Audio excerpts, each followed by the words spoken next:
Andrew Carnegie. Fundador da United States Steel Corporation, cujas doações generosas possibilitaram a criação das bibliotecas públicas Carnegie em todo o país. Patrocinador de Napoleon Hill, por intermédio de quem ofereceu ao mundo a primeira filosofia prática do sucesso, baseada em sua experiência de vida. Foi essa filosofia que lhe permitiu progredir de jornaleiro à fama e fortuna como o maior industrial do seu tempo. Napoleon Hill, escolhido por Andrew Carnegie para organizar a ciência do sucesso com base nas experiências de vida de Carnegie e mais de 500 outros empresários e profissionais de alto escalão que colaboraram, a pedido de Carnegie, para aperfeiçoar a filosofia que proporcionou sucesso a milhões de pessoas em todo o mundo.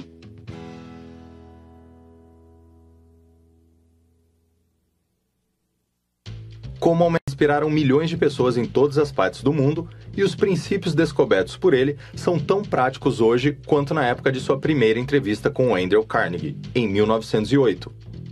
A escuta deste audiolivro vai inspirá-lo a compreender os grandes benefícios das conversas entre Hill e o grande industrial Andrew Carnegie, que foi da Escócia para os Estados Unidos e começou a trabalhar aos 13 anos de idade com um salário de $1,20 por semana.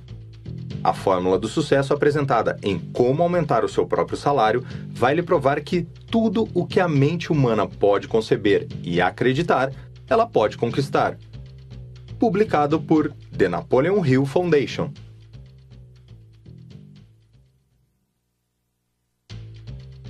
Capítulo 1. Desenvolva a definição de objetivo.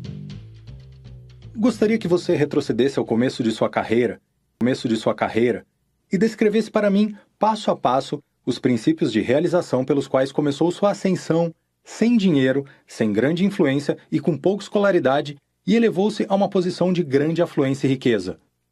Visto que estou solicitando essas informações em nome de homens e mulheres que não têm tempo nem oportunidade de adquirir conhecimento sobre as regras do sucesso com aqueles que foram bem-sucedidos, peço que você renuncie a todas as formalidades e fale clara e francamente, de maneira que qualquer pessoa de inteligência mediana possa compreender.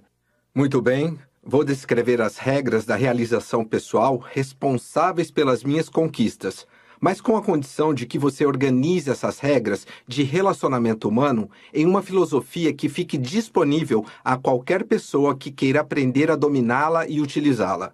Estou pedindo para que você se encarregue de uma das tarefas construtivas que selecionei para distribuir minha fortuna. No devido tempo, doarei o dinheiro que acumulei, fazendo isso por meio de iniciativas que causem o menor dano e o maior bem possíveis, na minha verdadeira riqueza, aquela porção que eu gostaria de doar para o bem da humanidade. É composta dos princípios da realização pessoal que estou confiando a você.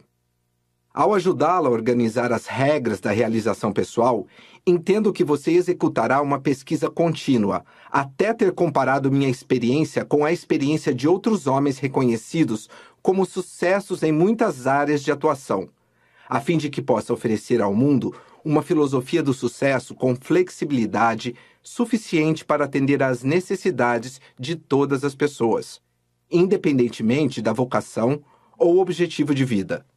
Uma sólida filosofia da realização individual deve apresentar uma compreensão clara dos princípios que trazem sucesso e dos que levam ao fracasso. Aceite suas condições. E pode ter certeza de que não vou parar até o trabalho estar concluído, independentemente do tempo necessário.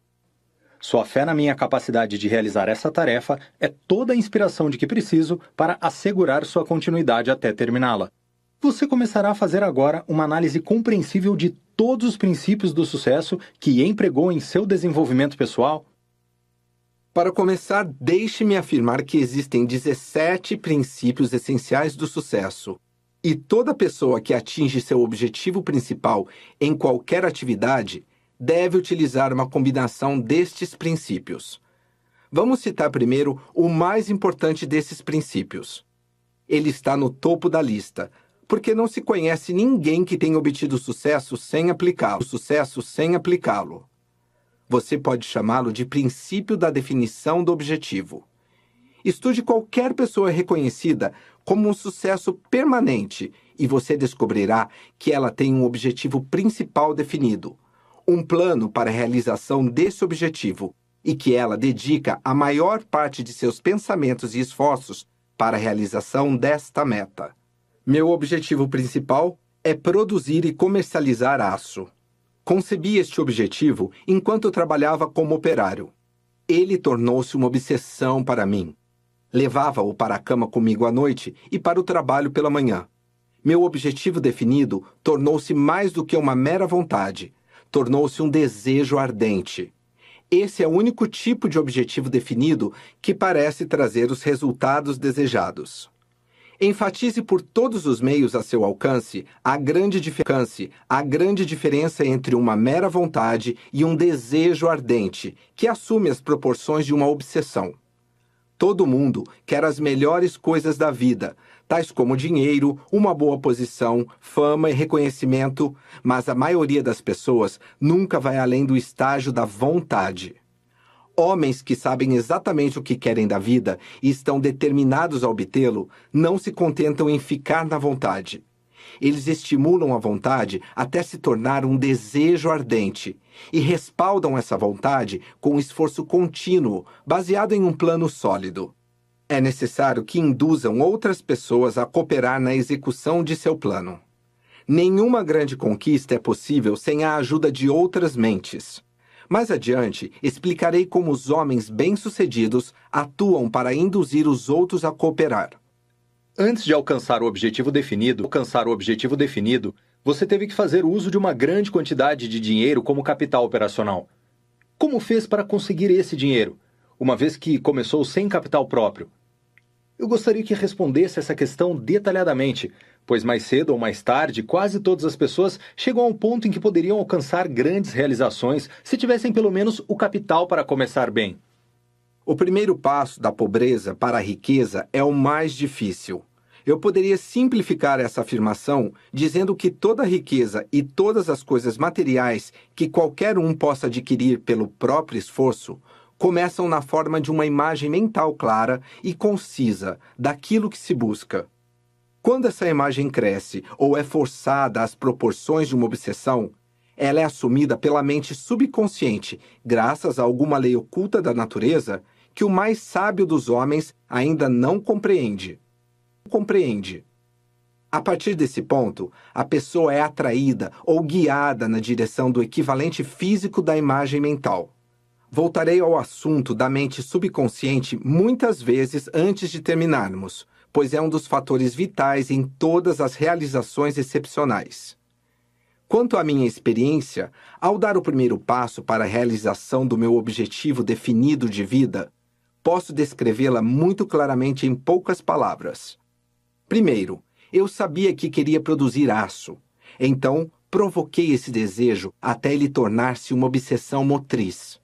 Com isso, quero dizer que meu desejo me impulsionava dia e noite. Aí dei o passo seguinte na execução do meu objetivo, vendendo minha ideia a outro trabalhador. Era um amigo meu que também não tinha dinheiro, mas teve a capacidade mental de reconhecer o valor de minha ideia e a coragem de se unir a mim na execução. Nós dois induzimos outros dois homens, de visão, coragem e iniciativa, a se interessar por nosso plano de produzir e comercializar aço. Nós quatro formamos o núcleo de um grupo de mastermind, que mais tarde aumentou até consistir de mais de 20 homens. Os homens que me ajudaram a adquirir minha fortuna, para não falar da fortuna que fizeram para si mesmos em virtude de nossos esforços conjuntos. Por intermédio do entusiasmo combinado do meu grupo de mastermind, induzimos outros homens a fornecer o dinheiro necessário para executar nossa ideia. Vou explicar o princípio do mastermind detalhadamente mais adiante. Agora estamos preocupados com o ponto de partida de onde iniciei a busca de meu objetivo principal. Devo entender a partir do que você diz que a definição de objetivo favorece a ação de uma lei natural na realização de um objetivo? Gostaria que você observasse outros homens bem-sucedidos enquanto trata de organizar essa filosofia. pois notará que cada um deles começou, assim como eu, com um objetivo definido e um plano definido para a sua execução.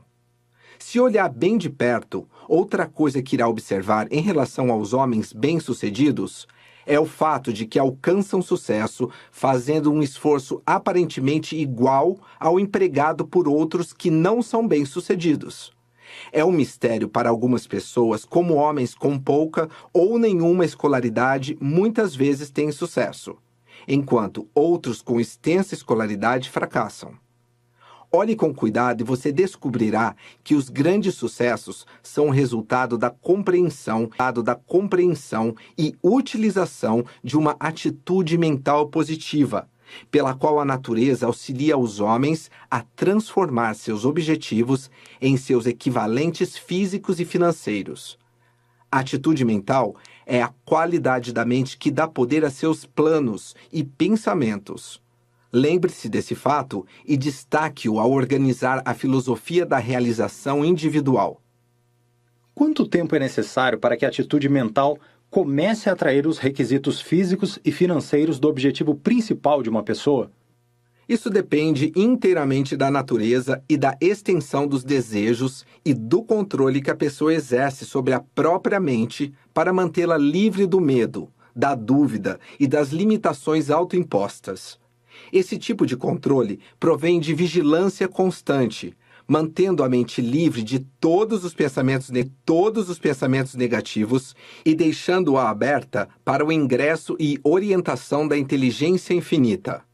Um objetivo definido envolvendo uma centena de dólares, por exemplo, pode ser transformado em seu equivalente financeiro em poucos dias ou mesmo em algumas horas ou minutos, enquanto o desejo por $1 milhão pode exigir muito mais tempo, dependendo em certa medida do que se tem para dar em troca do $1 milhão. A melhor maneira que consigo imaginar para descrever o tempo necessário para a transformação de um objetivo definido em seu equivalente físico ou financeiro pode ser precisamente representada pela determinação do tempo exato necessário para a prestação do serviço ou do valor equivalente que se pretende dar em troca desse objetivo.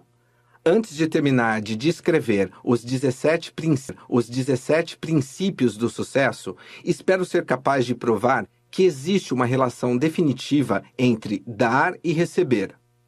A falta de compreensão dessa realidade levou muitos homens à dor e ao fracasso. Você está querendo dizer que a lei natural não favorece a tentativa de obter algo a troco de nada? Tudo o que está conectado com a natureza e com as leis naturais é fundamentado em causa e efeito.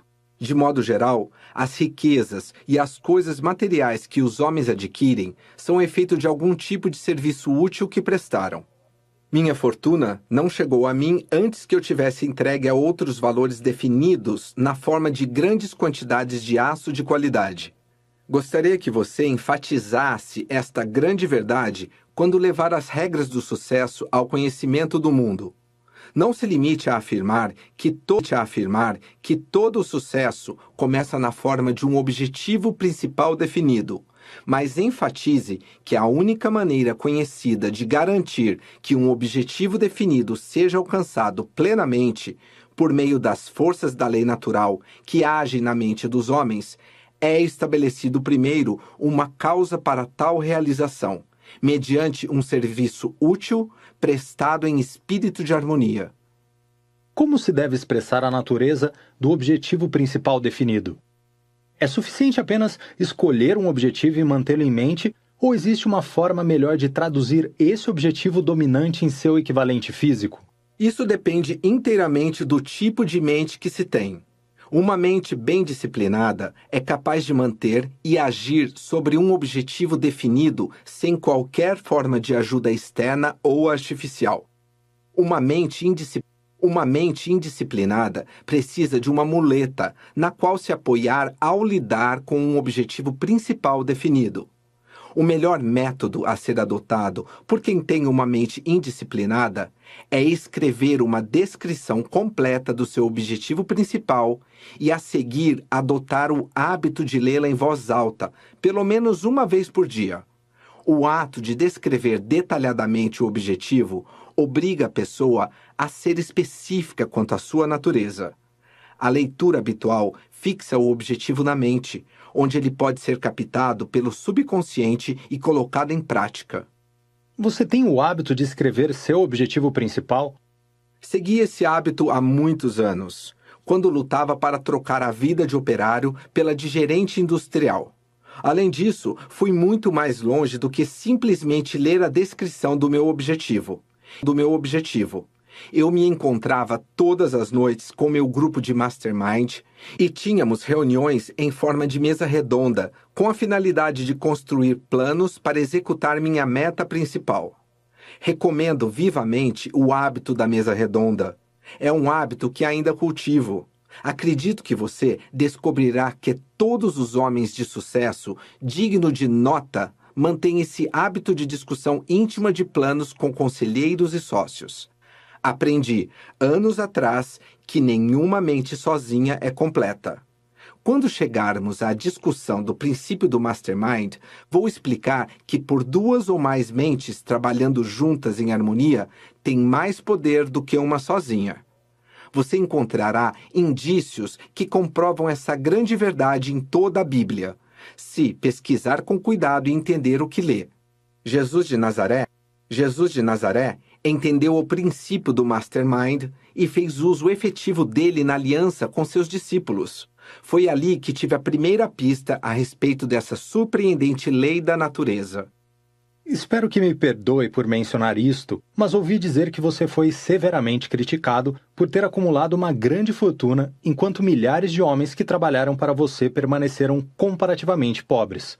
Algumas pessoas acham que você fez sua fortuna às custas de quem trabalhou para você. Poderia explicar sua visão a respeito da grande diferença entre suas conquistas financeiras e as dos homens que trabalham para você? Fico muito feliz que você tenha feito essa pergunta. Muitos outros fizeram a mesma pergunta. Vou lhe responder da mesma maneira que respondi a eles. Primeiro, deixe-me explicar que pretendo doar praticamente cada dólar da riqueza que possuo antes de morrer. Mas apresso-me em dizer que estou achando muito difícil doar o dinheiro onde ele faça mais bem do que mal. Parece estranho, mas é verdade que os homens raramente beneficiam-se do dinheiro, exceto daquele que eles fazem por merecer. De bom grado, eu doaria cada dólar que possuo para os homens que trabalham para mim, se isso não lhes fosse causar mais danos do que benefícios. O bem que existe no dinheiro está em como ele é utilizado, e não simplesmente em sua posse. De modo geral, o homem que ganha seu próprio dinheiro adquire junto um pouco de sabedoria necessária para o uso construtivo deste recurso. Você pediu que eu explicasse a razão da grande diferença entre minhas conquistas financeiras e a situação financeira dos que trabalham para mim. Só posso dizer que acumulei uma grande riqueza porque estava disposto a assumir grandes responsabilidades e prestar um serviço de natureza abrangente. Dos milhares de homens que trabalham para mim, arrisco o palpite de que menos de 20 estariam dispostos a assumir minhas responsabilidades e trabalhar tantas horas quanto eu trabalho se eu lhes desse todo o meu dinheiro em troca. Poucos homens que trabalharam para mim mostraram-se dispostos a assumir tais responsabilidades, e é significativo que cada um destes é tão rico quanto deseja ser. Em um único ano, paguei a homens como Charles Schwab até $1 milhão por seus serviços, e a maior parte foi pagamento por serviços que eles prestaram muito além do exigido em relação aos salários regulares. Porém, antes de pagar essas somas enormes a esses homens, eles haviam se tornado praticamente indispensáveis para mim, pela disponibilidade em assumir responsabilidades e me aliviar da carga que eu carregava. Homens com esse tipo de atitude mental conseguem fixar seus rendimentos e há pouco que se possa fazer para impedi-los de obter seu próprio preço. Nunca estabeleci a escala salarial de qualquer homem que trabalha para mim. Todo homem define sua escala salarial, de acordo com o tipo de serviço que presta. a qualidade e a quantidade de serviço, mas a atitude mental com que presta o serviço. Ao entender essa verdade, você compreenderá que não existe injustiça na diferença entre as fortunas que os homens acumulam. A partir do que você diz, concluo que a maioria dos homens que trabalha para você não tem um objetivo principal definido na vida, pois se tivessem, seriam tão ricos quanto você. Correto? Você tem a liberdade de conversar com quantos dos meus homens quiser, mas vai descobrir que a meta mais elevada da maioria deles é apenas conseguir manter o emprego que têm. Eles estão onde estão e recebem o salário que recebem unicamente por causa das limitações que eles mesmos criaram em suas mentes. Nada que eu possa fazer vai mudar isso. Apenas eles mesmos podem mudar. Meus homens começaram exatamente na mesma posição que eu ocupava há alguns anos. Tiveram os mesmos privilégios de avanço pessoal que eu tive. Vivemos no país mais rico e livre do mundo, onde nenhum homem é limitado, exceto por sua própria atitude mental e seus próprios desejos. Pegue a si mesmo como exemplo. Coloquei em suas mãos a maior oportunidade que um escritor americano já teve. Estou lhe dando livre acesso a uma vida inteira de experiências práticas sobre a acumulação de riqueza mediante a prestação de serviço útil. Nos próximos anos, abrirei as portas que levarão você aos ricos depósitos de experiência de alguns dos homens mais bem-sucedidos que este país já produziu. Você terá uma grande quantidade de conhecimento à sua disposição. Se aproveitar essa oportunidade, você poderá conquistar mais espaço do que qualquer outro filósofo que já se preocupou com os problemas dos seres humanos. Muita gente acredita que as oportunidades de conquistar independência financeira são muito menores hoje do que quando você começou sua carreira.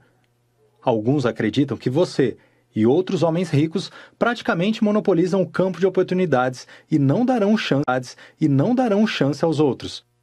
Você se importaria de dizer o que acha dessa teoria?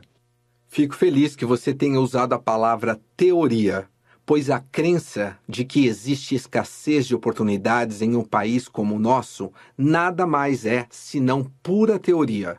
A verdade é a seguinte: nos Estados Unidos da América, temos mais oportunidades de fazer fortuna em troca de serviços úteis do que em todos os outros países juntos.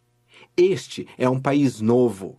Estamos apenas nos aproximando da era em que vamos nos tornar o maior país industrial do planeta.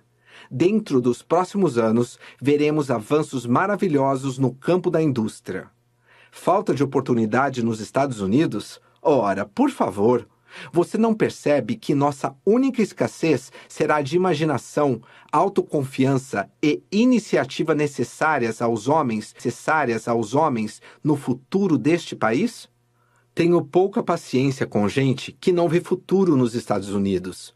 Se analisar aqueles que reclamam da falta de oportunidade, perceberá que usam essa desculpa como álibi para a relutância em assumir responsabilidades e usar suas mentes.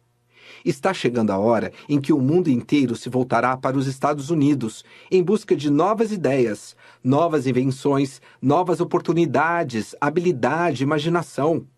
Vejo pelo menos 50 anos de oportunidades para os jovens deste país, e cada hora desses anos lhes trará vantagens muito maiores do que as que eu tive.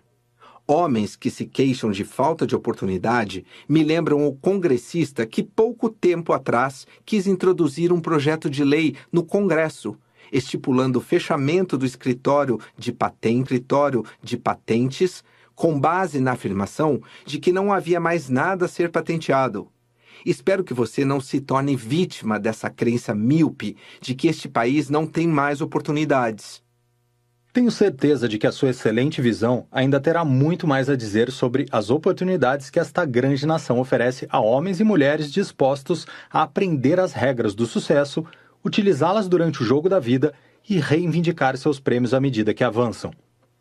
Você fez uma forte e inspiradora declaração de encorajamento aos jovens desta nação, quem dera eles tivessem imaginação, autoconfiança e iniciativa para ver e tirar partido das oportunidades que este país lhes proporciona. Deseja acrescentar algo mais à declaração de esperança nas conquistas futuras dos Estados Unidos? Sim, gostaria de lhe propor um desafio.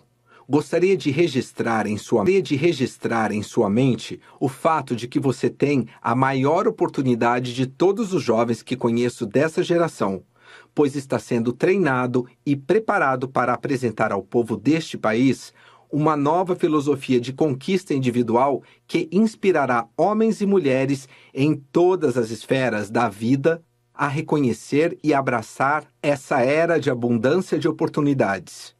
Sua missão de vida é ajudar a inspirar o povo com o renascimento do espírito do americanismo. Meu maior desejo é que você consiga compreender essa visão da maneira como a vejo e que no devido tempo possa inspirar outros a ter a mesma visão. O mundo das grandes oportunidades está atualmente disponível, como sempre esteve, apenas àqueles com grande visão. Se você se perder no desejo obsessivo de se tornar útil aos outros, irá se encontrar no reconhecimento voluntário do bem que está fazendo. Esse pensamento não é nenhuma novidade. É tão antigo quanto o mundo e há de permanecer enquanto a civilização existir. Estou enfatizando tal pensamento porque ele deve funcionar como um cordão de ouro, uma força vinculativa amarrando toda a filosofia do sucesso. Espero ter a força de caráter para aceitar seu desafio. Só posso prometer usar fielmente os talentos de que disponho para honrar sua confiança. Sou apenas um rapaz, e meu maior recurso é a sede de conhecimento e a disposição para pagar o preço que seja necessário para obtê-lo. Em uma frase, você descreveu o maior recurso que qualquer jovem pode possuir: a sede de conhecimento e a disposição para obtê-lo. Se escrever outra frase na sua definição de objetivo de vida e nunca menosprezar seu valor, pode ter certeza de que ocupará mais espaço na história norte-americana do que qualquer outro escritor de sua geração. Lembre-se de que as realizações de um homem correspondem infalivelmente à filosofia com que ele se relaciona com os outros. Se mantiver a intenção de dar algo em troca do conhecimento que deseja, você, por certo, se tornará tão útil ao mundo que ele será obrigado a recompensá-lo nos termos que você quiser. Esse é o espírito do verdadeiro americanismo. Você fez referências frequentes ao termo americanismo. Por favor, poderia fazer uma análise detalhada do que entende por esse termo? Acredito que muita gente tenha passado os olhos pela palavra americanismo sem ter uma concepção clara do que significa. Essa é uma excelente sugestão, e espero que você incorpore na filosofia do sucesso uma análise plena e completa do americanismo para que outras pessoas possam buscar a oportunidade de alcançar a independência financeira na qual nossa nação baseia-se. Todo sucesso começa com a definição de um objetivo. Todas as pessoas que buscam sucesso pessoal nos Estados Unidos devem entender e respeitar os fundamentos do americanismo. Aqueles que negligenciam ou se recusam a apoiar fielmente as instituições do americanismo podem estar contribuindo inconscientemente para a ruptura desses pilares de sustentação, eliminando assim a fundação onde estão apoiadas suas próprias oportunidades de sucesso pessoal. É óbvio que nenhum indivíduo poderá desfrutar de sucesso permanente se estiver fora de sintonia com as forças que lhe deram a oportunidade de sucesso. Você se refere a pilares de sustentação das instituições americanas. Se importaria de nomeá-los e descrevê-los? Eu adoraria. O primeiro dos grandes pilares que distinguem este país de todos os outros é a forma americana de governo.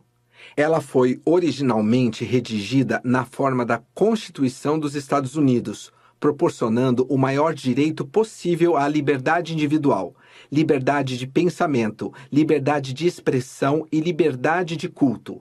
Acima de tudo, a liberdade de iniciativa individual dá a cada cidadão O direito de escolher sua ocupação e estabelecer o preço para seu conhecimento, habilidade e experiência. Nenhum outro país no mundo oferece aos cidadãos uma escolha tão abundante de oportunidades para a comercialização de seus serviços como os proporcionados sob nossa forma de governo. Você nomeou o primeiro dos pilares fundamentais de nossa grande nação. Poderia prosseguir e falar sobre o segundo? O segundo pilar é nosso sistema industrial, com seus incomparáveis recursos naturais de matéria-prima e liderança, coordenados como estão com o espírito americano da democracia e apoiados pela forma americana de governo. Enquanto houver harmonia, compreensão e cooperação entre os líderes da indústria e funcionários do governo, todos os cidadãos irão beneficiar-se, direta ou indiretamente, de nosso sistema industrial em expansão. Esta é definitivamente uma nação industrial. A indústria não apenas gera a maior parte da renda dos homens assalariados, como absorve grande parte dos produtos da agricultura, e é a principal fonte de sustento para os homens e mulheres que trabalham profissionalmente. Não se pode separar o americanismo da indústria sem destruir um dos mais fortes e importantes pilares do americanismo. Espero sinceramente que os líderes do governo e da indústria nunca se recusem a trabalhar em harmonia para um fim comum. Isso geraria dificuldades econômicas a cada um de nós. Qual você considera o próximo pilar importante?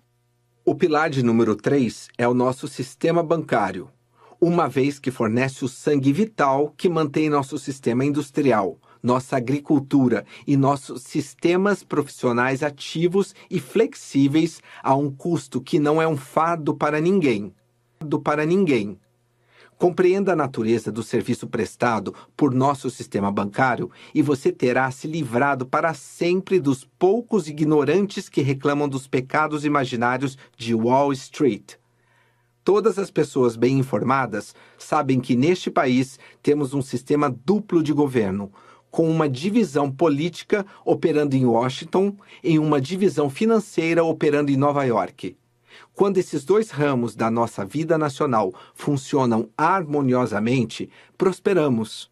Além disso, temos os recursos políticos e financeiros para competir e superar qualquer outro país do mundo. Os bancos são tão essenciais para o funcionamento do sistema em que vivemos quanto o comércio e os escritórios profissionais.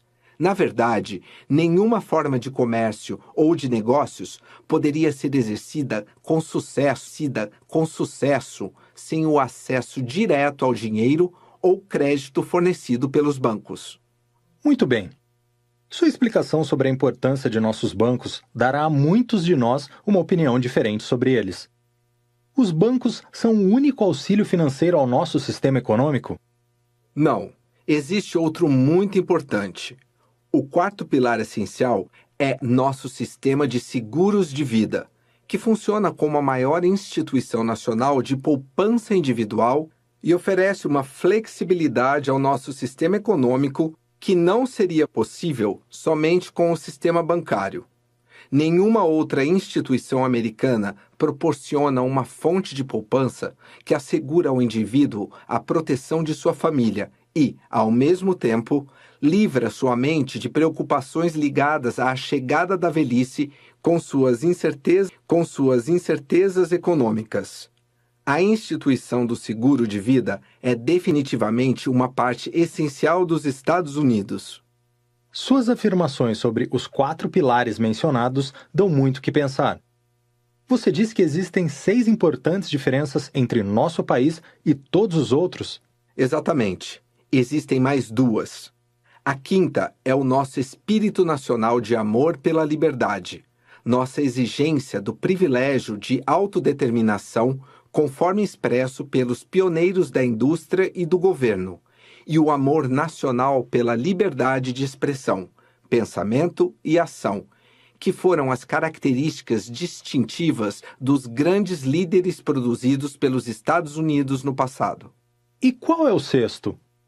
O sexto é o nosso senso nacional de justiça, que nos inspira a lutar pela proteção dos fracos, tanto quanto dos fortes, e nunca tolerou a anexação territorial por conquista sem a adequada compensação.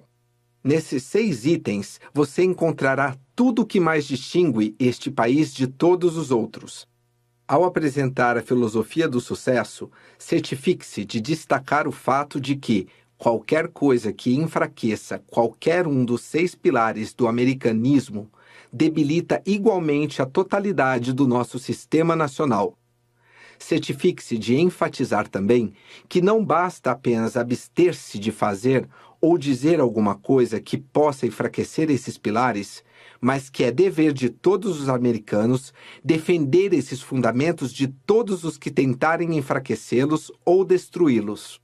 Após seu resumo brilhante das características mais distintas de nossa nação, que garantem nossas inestimáveis liberdades individuais e a oportunidade de sucesso pessoal, existe alguma precaução especial que gostaria de dar a respeito delas?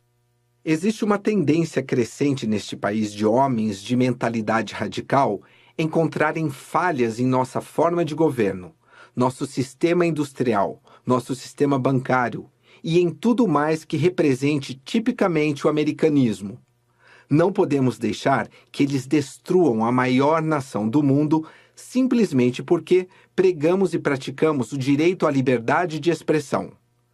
O direito a ter em mente que o maior deles não é o dinheiro nos bancos, nem os minerais na terra, nem as árvores nas florestas ou tampouco a riqueza de nosso solo, mas a atitude mental, imaginação e espírito pioneiro dos homens que associaram experiência e educação a essas matérias-primas, transformando-as assim em vários tipos de serviço útil ao nosso povo e aos povos de outras nações. A verdadeira riqueza desta nação não é material nem tangível. Nossa verdadeira riqueza consiste no poder intangível do pensamento e em como ele é expresso por nossos líderes, que entendem e aplicam a filosofia da realização individual.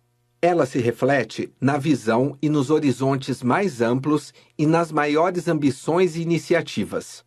Qualquer um que não compreenda essa verdade não será capaz de entender por que nosso país é o mais rico e mais livre do mundo. Por que você coloca a definição de objetivo no topo da lista dos 17 princípios da realização? Definição de objetivo é, obviamente, uma necessidade para todos que querem alcançar o sucesso, já que ninguém pode alcançá-lo sem antes saber exatamente aonde quer chegar. É interessante saber que cerca de 98% das pessoas não têm um objetivo importante, e é significativo que aproximadamente a mesma percentagem seja considerada um fracasso. A definição de objetivo, para ter valor duradouro, deve ser adotada e aplicada como hábito diário. A ausência desse hábito leva a outro final, fatal para o sucesso, o hábito de ficar à deriva. Você se importaria de me dizer qual a sua definição da palavra sucesso? Minha definição de sucesso é a seguinte: o poder para adquirir o que se quiser na vida sem violar os direitos dos outros. Não é verdade que o sucesso é frequentemente resultado de sorte? Se analisar minha definição de sucesso, você verá que o elemento sorte não está presente. Um homem pode até deparar com uma oportunidade por mero acaso ou sorte. E às vezes isso acontece, mas ele estranhamente largará essa oportunidade na primeira vez que for atingido por um obstáculo. Um homem pode conseguir uma oportunidade graças a um empurrãozinho, mas só continuará de posse dela mediante o ímpeto, o que exige definição de objetivo. Em sua definição de sucesso, você utilizou a palavra poder. Você disse que o sucesso é conseguido pelo poder com que se pode adquirir o que se quiser. O poder pessoal é adquirido por uma combinação de traços e hábitos individuais, alguns dos quais serão explicados mais detalhadamente quando falarmos dos outros 16 princípios de realização.